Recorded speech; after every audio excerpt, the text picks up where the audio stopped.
For nearly 5 years, I worked as a lighthouse keeper on a small island off the Atlantic coast. Most people imagine lighthouses as peaceful places.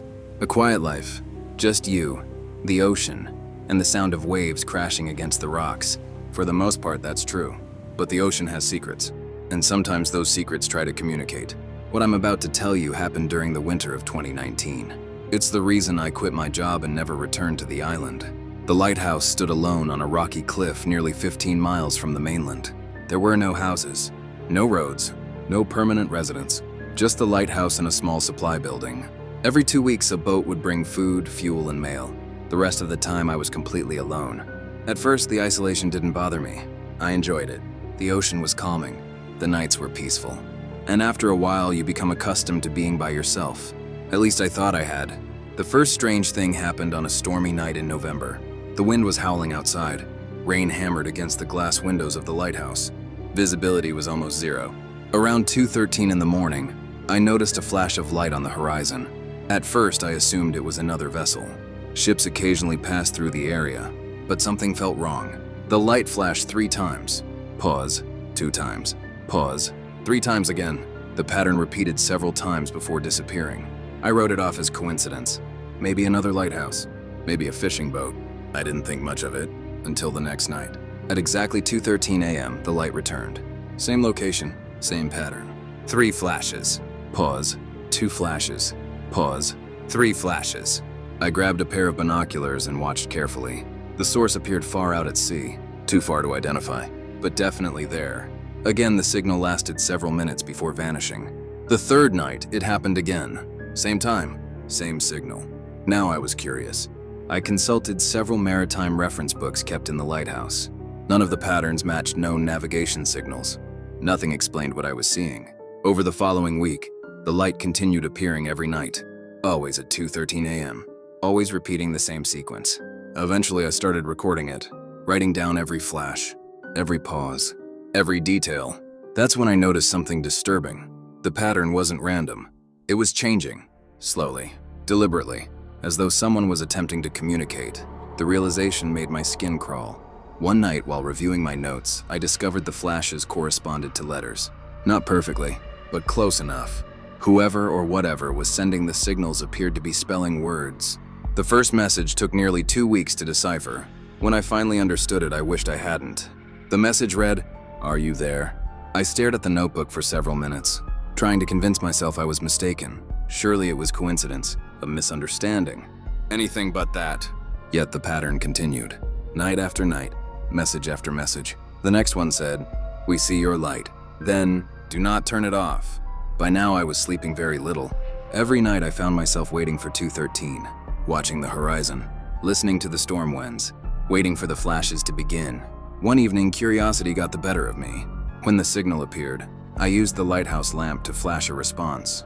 Just 3 simple words. "Who are you?" The moment I sent it, I regretted it. The ocean went dark. The signal vanished instantly. For several minutes, nothing happened. Then a single flash appeared, much closer than before. My stomach dropped. The light had moved, not slightly, significantly.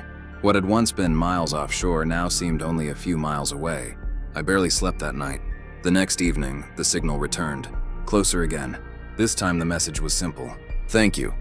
A cold chill spread through me. I hadn't told anyone about the signals. Nobody knew. Yet somehow the sender had responded directly to my question. Over the following nights, the distance continued shrinking. The flashes became brighter, easier to see, closer, always closer. Then came the storm. The worst storm I'd ever experienced. Massive waves slammed against the cliffs. Wind screamed around the lighthouse. Rain reduced visibility to almost nothing. I expected the signals to stop. Instead, they arrived precisely at 2:13, brighter than ever. The message that night consisted of only 4 words. "We are coming ashore." I felt genuine fear for the first time. The kind of fear that settles deep in your chest. The kind that tells you something is terribly wrong. I radioed the mainland the following morning. I tried explaining what I'd been seeing. The Coast Guard assumed I was stressed from isolation. They suggested taking a few days off. I almost agreed. But before I could leave, another storm rolled in. That night I saw something impossible. The signal didn't come from the horizon. It came from the water directly below the lighthouse. Dozens of lights, moving beneath the waves. They weren't reflections. They weren't boats. They were underwater, slowly drifting toward shore. I grabbed my binoculars. What I saw still haunts me. Shapes, human-shaped figures, standing beneath the surface, holding lights, watching the lighthouse, watching me. My hands shook so badly I nearly dropped the binoculars. The figures remained motionless. The waves crashed around them. Yet they didn't move, didn't float, didn't sink. They simply stood there. At exactly 2:13, every light flashed simultaneously. Then they all went dark. The next morning, I found footprints around the lighthouse. Wet footprints, hundreds of them. Leading from the ocean? The problem was there were no returning footprints. Whatever had come ashore never went back. I left the island that afternoon. I never returned. Months later, another keeper took my place. 3 weeks into his assignment, he resigned without explanation. The replacement lasted less than a month. Then another quit, and another. Years later, I learned something disturbing. Each one reported seeing mysterious lights offshore. Each one described signals appearing at 2:13 a.m., and every one of them received the same final message. We are coming ashore. Sometimes, when storms roll in and the ocean grows restless, I think about that island. And I wonder if those lights are still out there, waiting beneath the waves, watching, sending their signals into the darkness, and maybe, still looking for someone to answer.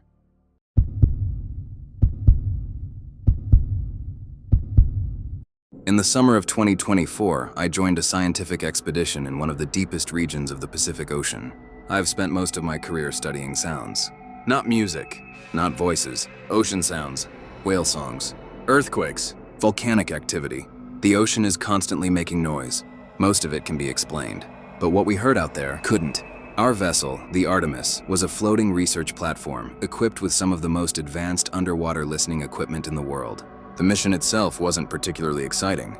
We were studying seismic activity along a remote underwater trench. The area was thousands of miles from the nearest coastline. If something went wrong, help would take days to arrive. But that didn't bother us. Scientists spend their lives in isolated places. It's part of the job. The first 2 weeks passed without incident. We collected data, ran experiments, maintained equipment. Everything was normal. Then, on the 17th night, I heard the sound. At first, it seemed insignificant. A low-frequency pulse detected by one of our hydrophones. The kind of thing that usually turned out to be geological activity. I tagged the recording and moved on. An hour later, it happened again. The exact same sound, same duration, same frequency, same pattern. That caught my attention. Natural sounds aren't usually that precise. I reviewed both recordings. They matched perfectly, almost as if the same file had been copied and replayed. The next hour, it happened again. And again, and again, always exactly 60 minutes apart. By morning, I'd recorded 8 identical signals. The lead scientist, Dr. Morgan, wasn't concerned. Probably tectonic activity, he said. Maybe, but something felt wrong. The sound didn't resemble an earthquake or underwater volcanic activity. It sounded deliberate, like a heartbeat, a giant heartbeat. Boom, boom, boom, pause, boom, boom, boom. The pattern never changed. The following day, we ran deeper analysis. Nothing matched. No animal, no submarine, no known geological event. The signal remained unidentified. For most scientists, that would have been exciting. Instead, it made everyone uncomfortable because the source was moving. Every recording placed it slightly higher in the water column. Something deep beneath us was ascending, slowly, steadily, without stopping. 3 days later, the source had risen nearly a mile. The calculations stunned everyone. No known animal traveled like that. No underwater vehicle behaved that way either. The movement was too smooth, too consistent, almost mechanical. As the days passed, the atmosphere aboard the Artemis changed. The crew became obsessed. Every hour, people gathered in the monitoring room waiting for the next pulse. Boom, boom, boom. Some crew members joked about it. Others didn't. One engineer became convinced it was a military project, a secret submarine. Another believed it was a previously undiscovered species, something gigantic, something ancient. Nobody truly knew. Then the equipment failures started. At first it was minor. Random computer crashes, navigation glitches, temporary communication blackouts. Nothing serious. But the problems became more frequent, more aggressive. One morning, every monitor aboard the ship briefly displayed the same message. Depth unknown. The words remained visible for less than a second, then vanished. The technicians blamed software errors. Nobody believed them. By now, sleep had become difficult. Several crew members reported hearing the pulse even when they weren't wearing headphones. One scientist claimed he heard it through the walls of his cabin. Another swore he heard it beneath the ship itself, like something knocking from below. Boom, boom, boom. The strange part? The hydrophones showed no signal at those times. The sound wasn't being recorded, yet people were hearing it. I started hearing it too, usually late at night, just as I was falling asleep. A faint pulse somewhere beneath me. Boom, boom, boom. Every time I checked the instruments, there was nothing there. The sound existed only in my head, or so I hoped. A week later, things became much worse. The source reached our depth. The realization hit us all at once. After days of climbing through miles of ocean, whatever was making the sound now sat directly beneath the vessel, directly beneath us. The pulse became incredibly powerful. The speakers vibrated, tables rattled, coffee cups shook. The entire ship seemed to resonate with each signal. Boom, boom, boom. The captain wanted to leave. Immediately, Dr. Morgan refused. This was potentially the greatest scientific discovery in history. Nobody wanted to abandon it. An argument broke out. Hours passed. Eventually, the captain agreed to remain one more night. Just one. That decision nearly cost us everything. At 11:43 p.m., every alarm aboard the ship activated simultaneously. The noise was deafening. Crew members rushed from their cabins. Technicians scrambled to their stations. The hydrophones were overloaded. The pulse had become too strong to measure. Then suddenly, silence. Complete silence. The sound vanished. Every monitor flatlined. Every sensor stopped detecting movement. Nothing. For the first time in weeks, the ocean beneath us appeared empty. Nobody knew what to do. Then someone shouted from the observation deck. We rushed outside. What we saw froze everyone in place. The ocean was glowing. A pale blue light stretched beneath the vessel, hundreds of feet wide, maybe larger. The water itself seemed illuminated from below. The glow revealed something moving beneath the surface. Not clearly, just shadows. Massive shadows, far larger than our ship, slowly drifting below us. Nobody spoke. Nobody moved. The sight was too impossible to process. Then the glow disappeared. Instantly, the ocean returned to darkness, as though nothing had happened. The next morning, Dr. Morgan made a decision. We would deploy an ROV, a remotely operated vehicle equipped with cameras and lights. If something was down there, we'd find it. The launch took several hours. Finally, the ROV descended. Everyone crowded into the control room, watching the live feed. The vehicle moved deeper and deeper, 500 feet, 1,000, 2,000. Eventually, the sunlight vanished completely. The screen showed only darkness. Then the pulse returned. Boom, boom, boom. This time it wasn't coming through the hydrophones. It was coming through the ROV's microphones. The sound grew louder as the vehicle descended. The crew fell silent. The camera lights illuminated endless black water. Nothing else.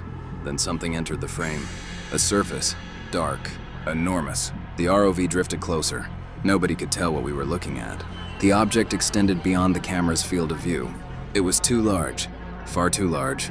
The pilot attempted to maneuver around it. The cameras revealed strange patterns covering its surface. Rows of shapes, perfectly symmetrical, almost like enormous scales. Then one of the scientists whispered, "Those aren't scales." Nobody asked what he meant, because at that exact moment, the shapes opened. Hundreds of them, simultaneously. Eyes. The screen showed hundreds of eyes staring directly into the camera. The control room erupted into chaos. Someone screamed. Another person knocked over a chair. The ROV pilot tried pulling away. Too late. The feed distorted. Static filled the screen. For a split second, something moved toward the camera. Then the transmission ended. The ROV was gone. Completely gone. No signal. No wreckage. Nothing. The captain ordered immediate departure. Nobody argued. Within minutes, the Artemis was underway, leaving the area as fast as possible. Hours later, the pulse returned one final time. Much quieter now. Much farther away. Boom, boom, boom. The signal slowly faded into the depths, eventually disappearing altogether. The official report blamed equipment malfunctions, sensor errors, optical illusions. The footage was classified. The expedition ended. Life returned to normal, at least on the surface. But every few months, I still receive calls from former crew members. The stories are always the same. Someone hears the pulse at night. Someone dreams of endless dark water. Someone wakes up convinced something is watching from below. And last month, I learned something that still keeps me awake. Another research vessel visited the same location. Their hydrophones detected the signal, the exact same signal, the exact same pattern. Boom, boom, boom. But according to their report, the source isn't rising anymore. because it has already reached the surface.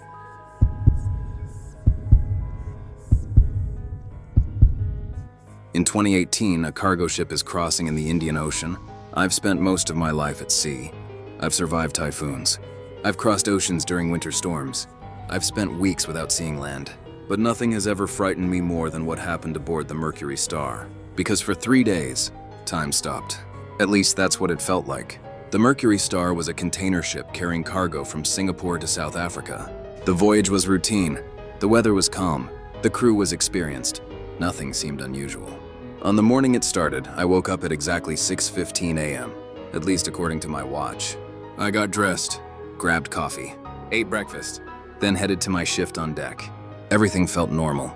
A little too normal, actually. The sunlight looked strangely bright. The ocean was calm. The sky was cloudless.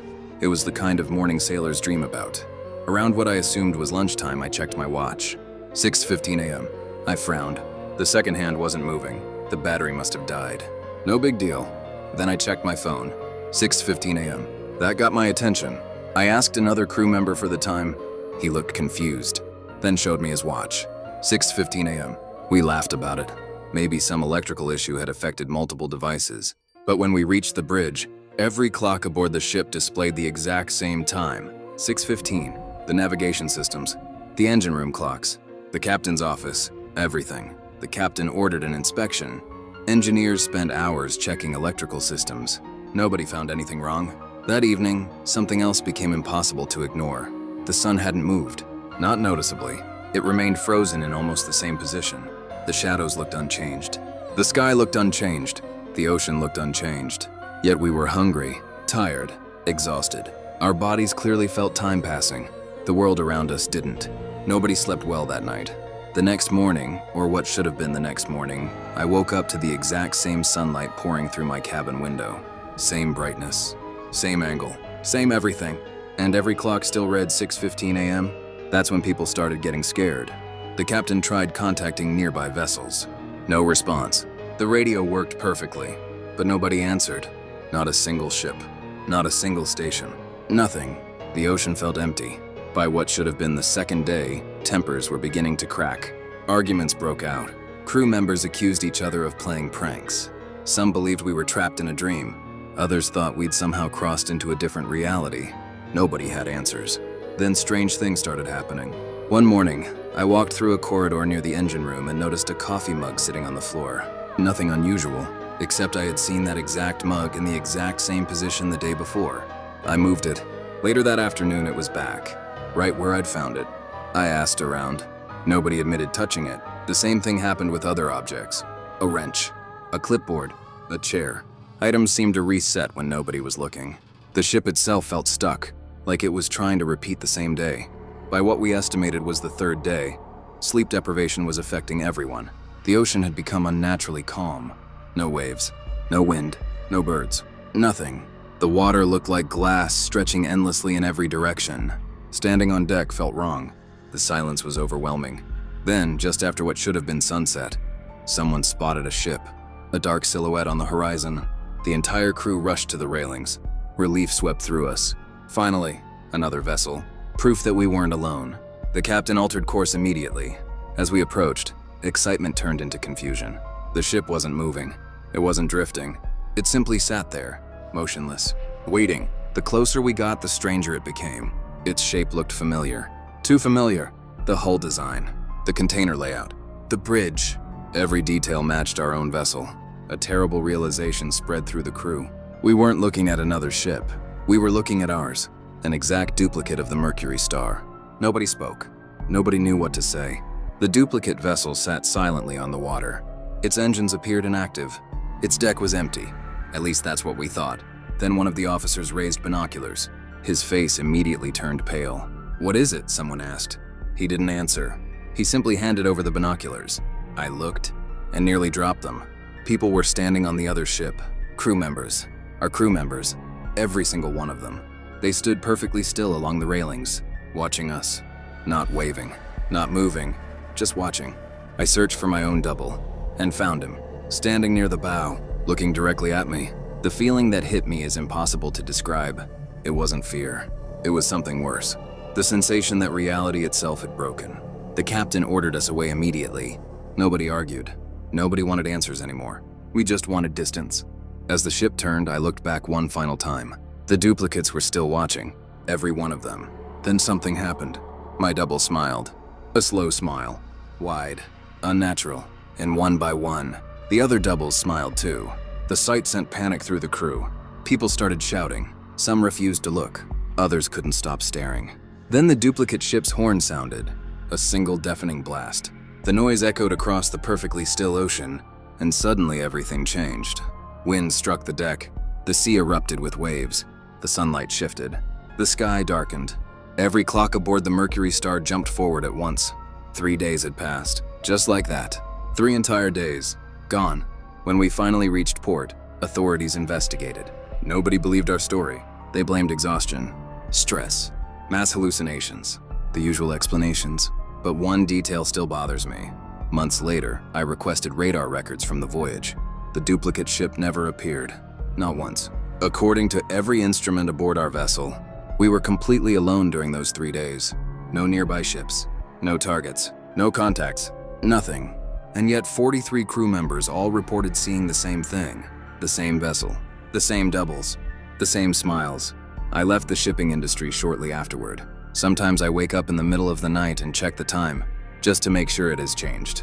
Just to make sure the clock is moving. Because every now and then, for a split second, I swear I see it. 6:15 a.m. And when that happens, I remember the duplicate ship, still sitting somewhere on a perfectly calm ocean, still trapped in an endless morning, still waiting for another vessel to arrive. And next time, I don't think it will let us leave.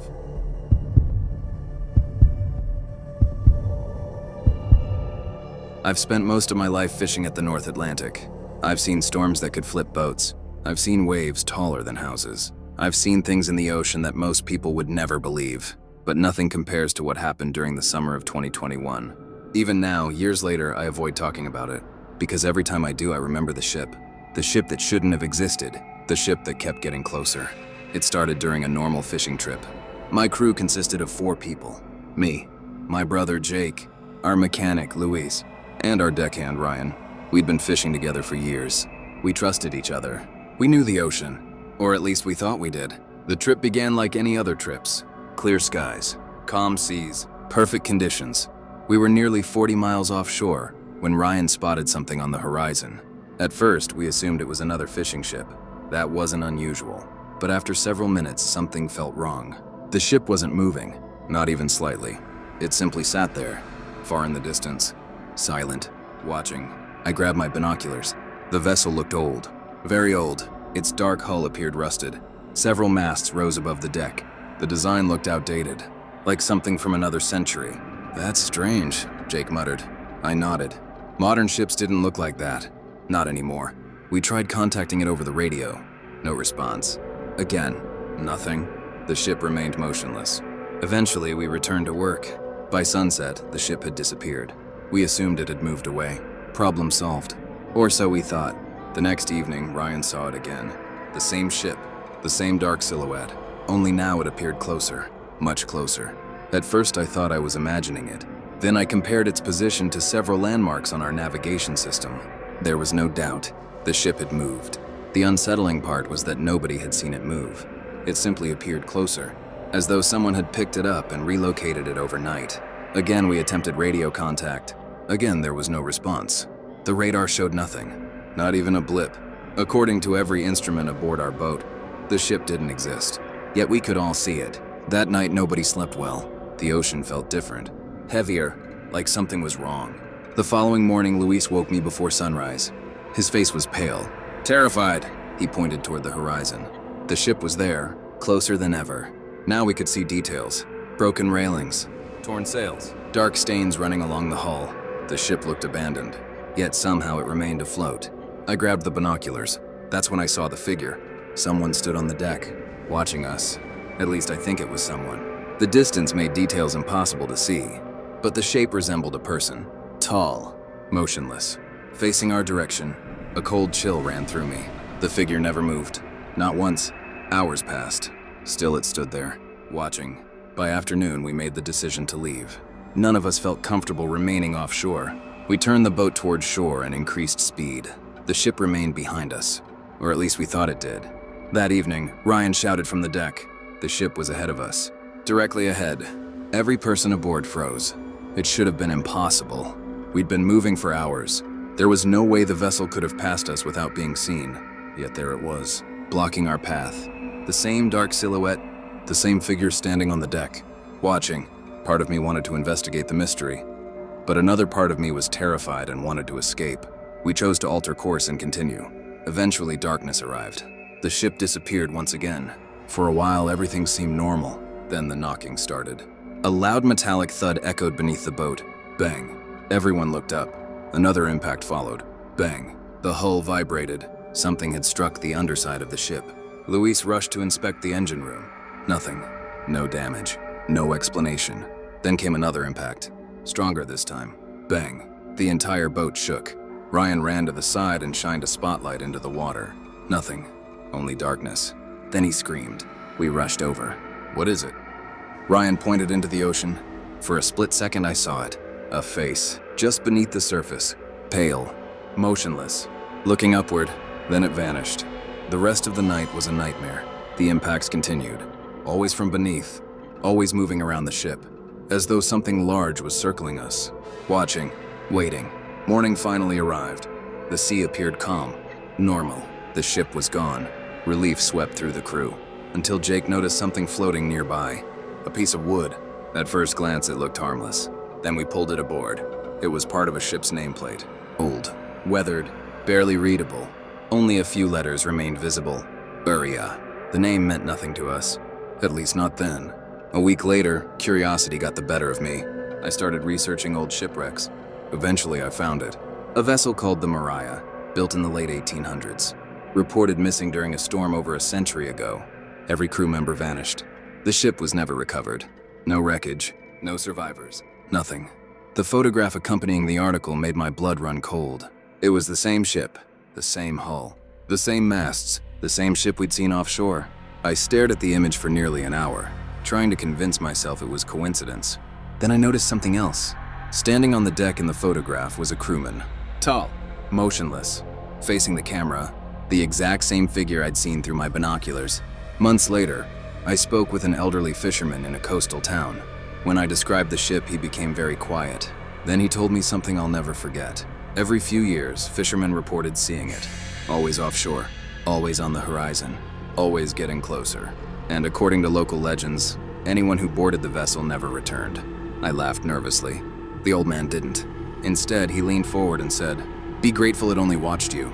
I haven't been able to forget those words, because sometimes late at night, I still dream about that ship, floating silently through the fog, getting closer and closer and closer, until one day, it finally reaches shore.